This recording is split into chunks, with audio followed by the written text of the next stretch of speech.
Hi, welcome to another episode of Hot Takes. There is a report by the local government organisations that, frankly, is horrific. It's saying that between 10 and 15 years from now, the number of homeless will have doubled. Doubled. It is a homelessness crisis of the most alarming proportion, and Scotland in particular will be facing the very worst of it. 17 years, nearly 18 years of SNP policy, it's hardly surprising. But nobody's building homes, nobody's building at all, really, in Scotland. They've done everything they can to destroy the housing market, to destroy the construction industry. And so it's no wonder houses aren't being built. And yet children are still being born, immigrants are still coming. Wages are declining, industry is failing. And they're doing their very best to destroy the oil and gas industry, which for many is a lifeline. They're either working in it directly, they're working in the supply lines to it, or they're in the tertiary economy around it. So, clubs and pubs and bars and restaurants, cinemas, whatever, hanging around the periphery of places where there is this industry. The whole of the northeast, for example.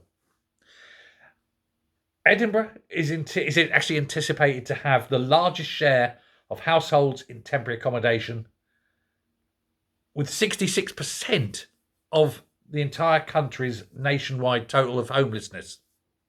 But then that's all as a function of the cost of housing in Edinburgh.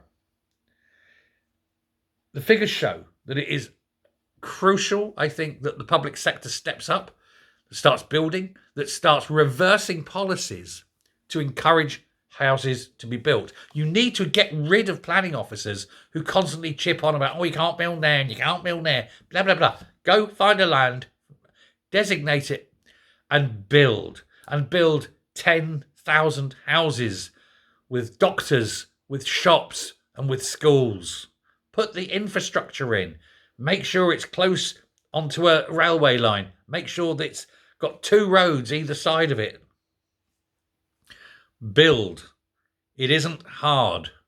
Stop wanking money away on independence and build some bloody houses, or Scotland will be third world. It will end up with shanty towns.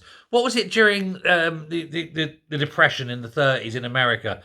Central Park had it. Hooverville. You had this shanty town in the middle of Central Park where all the homeless and hungry, indolent and indigenous and, well, you name it, everyone went there.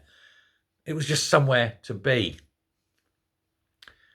We'll end up with Hoovervilles all over Scotland at the rate it's going. Can you imagine the Royal Mile filled with little tent cities?